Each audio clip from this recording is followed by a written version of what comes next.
Hello बच्चों। तो 12th class में आलोक धनवा जो कि एक कवि हुए हैं, इनका जो परिचय है, जीवन परिचय लिखने को आता है। तो जीवन परिचय हम किस प्रकार से लिख सकते हैं, बहुत सिंपल है और आपको याद भी हो जाएगा। और साथ ही में आपको इस प्रकार से आप लिखेंगे तो आपको फुल में से फुल मार्क्स मिलना पक्का है, ठीक है। तो किस प्रकार से लिखा जाता है बोर्ड एग्जाम पे, देखिए आलोक धनवा, पहले लिखेंगे हम कवि परिचय आलोक धनवा, फिर लिखेंगे उनकी 2 रचनाएं। अगर आपको 3 याद हैं तो 3 लिख दोगे तो बहुत अच्छी बात है, ठीक है। तो 2 रचनाएं हम लिख देंगे, जनता का आदमी और कपड़े के जूते और दुनिया रोज बनती है। तो ये आलोक धनवा की कविता है थी, ठीक है, रचनाएं थी। फिर आता है भाव पक्ष में हम लिखते हैं, भाव पक्ष होता है कला पक्ष होता है, ठीक है, उसके आगे पढ़ेंगे हम।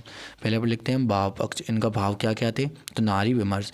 आलोक धनवा एक जन कवि हैं, उनकी कविताओं में नारियों के प्रति विमर्श दिखाई देता है। फिर आता है दूसरी, कविता गढ़ने में माहिर कवि। आलोक धनवा लंबी कविताओं के साथ साथ छोटी कविता गढ़ने में भी महारत रखते हैं। फिर आता है साम्राज्यवाद के विरोधी। धनवा जी साम्राज्यवाद के विरोधी रहे, उनके द्वारा लिखी 3 पंक्तियाँ क्रांतियों पर लिखे हजारों पृष्ठों पर भारी पड़ती है, ठीक है। उन्होंने बस 3 पंक्ति लिखी जो कि क्रांतिकारों पर हजारों पृष्ठ लिखे हैं, मगर उन पे भारी पड़ गई, ठीक है। वही बाल मनोविज्ञान। तो धनवा जी बाल मनोविज्ञान के कवि हैं। इन्होंने अपनी भागदौड़ की जिंदगी एक रचना है, उसमें बाल मन की जांचा परखा और इसका चित्रण किया है।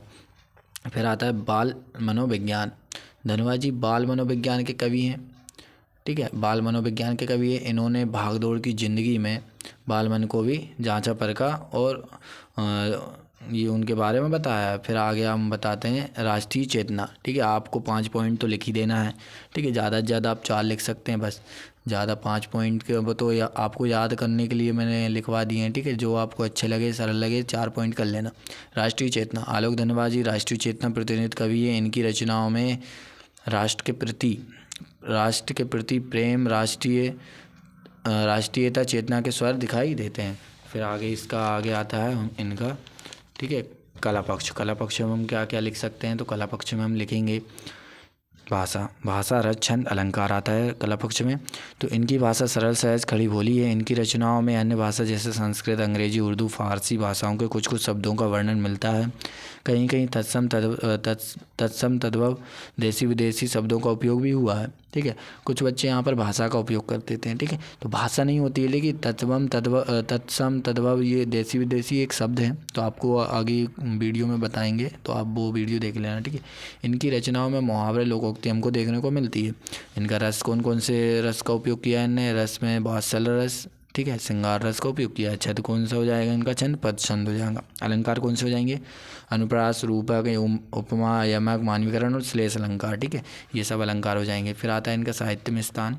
तो साहित्य में आपका हिंदी साहित्य में अद्वितीय स्थान है। आपको, ठीक है, आपको जन कवि के नाम से भी जाना जाता है। हिंदी साहित्य आपको सदा याद करता रहेगा, ठीक है। इतना सा आपको लिखना है, बस कुछ नहीं। साहित्य में स्थान में हम झूठ मूठ की बढ़ाई कर सकते हैं, ठीक है।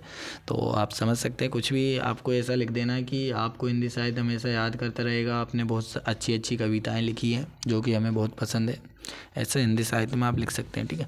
हिंदी साहित्य में स्थान, ठीक है, इस प्रकार से लिख सकते हैं। आगे की वीडियो में हम नेक्स्ट कवि लेके आएंगे। आज की वीडियो में इतना ही।